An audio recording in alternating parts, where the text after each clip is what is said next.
that, this life is just cutthroat competition. So it's a law of the jungle. If somebody has power, that gives them the right to use that power.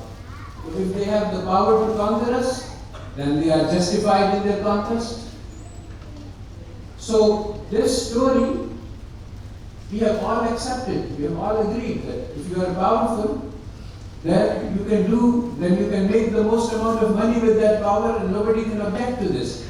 But actually Islam teaches us the opposite. Islam teaches us that if you have the power is given to you to help those who are oppressed. If you have money, then that money is given to you to help those who are poor, not to exploit them. So, the main economic question, how we can get growth, how we can get rich, this is that the West is rich and that we are poor. How did this happen? And how can we fix this problem? How can we become rich like the West? This is the main question that you are educated about. Even though this is not the Islamic question. Islamic question is not about how you can become rich. The Islamic question is how you can become a person, how you can become a human being. And this does not involve making the most amount of money. But, so the question is answered in Eurocentric history by saying that there is this historian David Landis, and this story is the same wherever you read it. That the Westerners are honest, they are rational, they are hardworking, they are creative, they are imaginative, they are scientific, they are mathematical. And of course, the East is the opposite. We are dishonest, we are irrational, we are lazy, we cannot think for ourselves, we are not scientific, we don't know mathematics. All of these things are taught to us. This justifies their rule, and this justifies our following them, imitating. Whatever theory they have, that is the theory, we must follow it, even if it is all wrong. Just like economic theory, it is all wrong, completely wrong, because human beings do not behave like Homo economicus. They do not maximize utilities. They do not calculate equations to find out how much to buy, and they do not calculate equations to find out how much labor to offer, and they are not commodities for sale in the market. So all of these ideas, the labor market, etc., these are wrong ideas. But they are part of a market society, and because they have power, we have accepted these ideas without questioning. So what is the truth about how, why West is rich and why we are poor? Well, the truth is that in Europe there was centuries of warfare. They were always fighting each other, and they learned how to fight very well. And they acquired a comparative advantage in doing violence. So when the rest of the world was at peace, so they managed, because of this skill at warfare, to conquer the world. So Islamic economics is not really about taking an economic system and building an economic system. It is about learning who we are as human beings. The Western worldview says that this is the thing that we have all learned in our courses, even though it's not part of the textbook, it is the subtext. It's hidden underneath the surface. And what the Western worldview says is that the whole world was in darkness. All mankind was ignorant. And we were all barbarians, savages, uncivilized people. Only the West became civilized in the 16th century, and this was the Enlightenment. And after they became educated and civilized, then they came to civilize us. Now the Islamic worldview says something very different. It says that 14 centuries ago, the light of Islam came to the Muslims, and they became the leaders of the world. And this is the truth. early Muslims, the Bedouin, they were the most backward people on the planet. And the teachings of Islam, Allah Ta'ala starts the Wahi with Allama al-insana ma lam ya'lam. Iqra bismi rabbika allazi khalaq.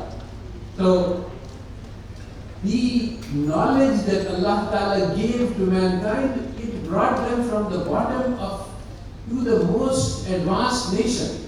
And for 1,000 years, the Muslims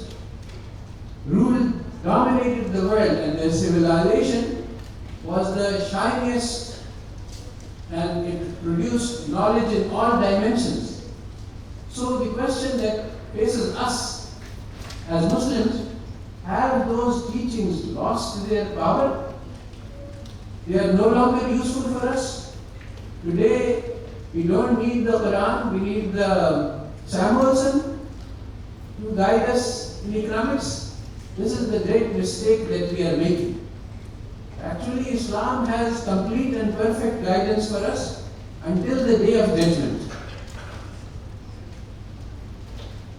So, the real problem here, this is a battle for hearts and minds. On the one hand, there is the Western theory of economics, and the other hand, there is the Islamic theory, and these two are not compatible.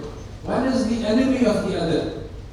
And because we have been defeated for past several centuries, so we have learned to think like losers. We have developed a defeated mindset.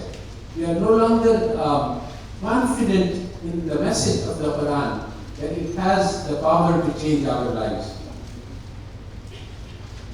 So, economic theory tells us that the goal of life is pleasure, power, wealth, and career. But the Quran says that no, the life of this world is just an illusion.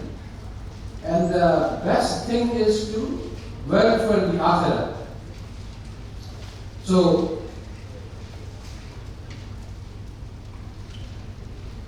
today we must save the lives of our students from becoming commodities.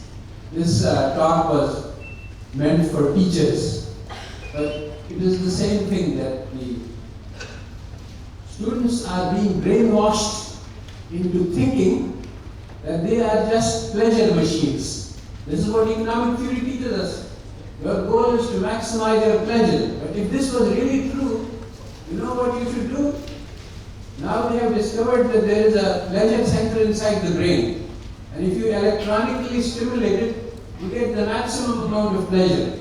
So all you need to do is to put an electrode inside your brain, and you will get maximum pleasure. You will maximize your utility.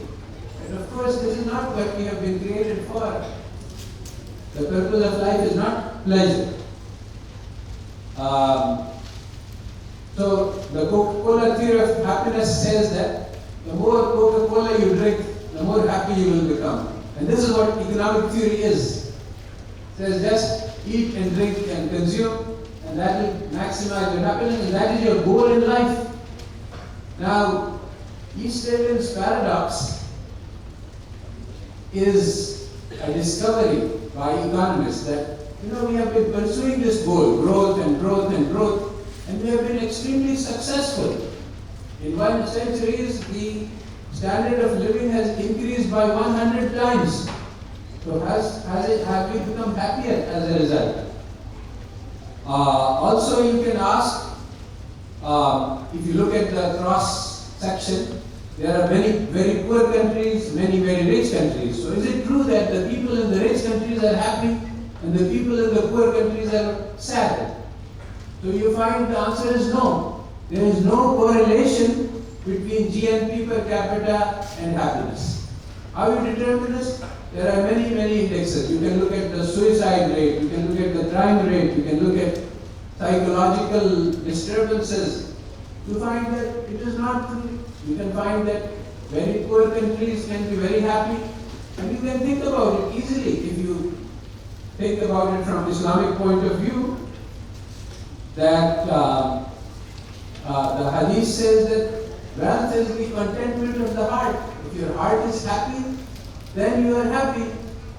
If your heart is unhappy, if you see that you are just pursuing wealth, and the more you have, the more you want, you will be unhappy. If you are, and this is what is being taught, this is the most dangerous message, that sacrifice your family, your children, your wife, your husband, everything for the sake of career, money, more goods. And today we are seeing the effect of this all over the Islamic world. Previously we used to have very happy families, good strong relationship between husband and wife and children. Today the divorce rate is increasing all over the Islamic world. Why? Because the wife wants to pursue her career, husband wants to pursue his career, both wants to make money. The children, they also not very closely attached to parents anymore because they have their smartphones that provides them with pleasure. So all of these things are actually destroying the happiness in our societies. So, Professor, 15 minutes, gentlemen, 15 minutes. 15 minutes or? Yeah. Okay. I'm aware. Just So I tell just answer that you complete on. No, I will not complete. I will, because, so what we need to do, when we start any class, we sit down with the students and we ask, why are we here? Why are you here? You are studying economics, but why? Will it help you to become a better person? If you are going to teach Samuelson, then it will not. So then, as a teacher, you should discuss, should we be studying this? So, the goal of life that Islam teaches us about is that we should serve the creation of God for the sake of the love of God. So this is a very different goal from maximizing your wealth or maximizing utility. And we should discuss. You cannot impose a goal of life on anybody, but you can offer them choices. You can say that this is what economic theory says, this is what Islam says. You tell me what you say, what is in your heart. Before we discuss, you see, to do anything, you must have a goal. And this is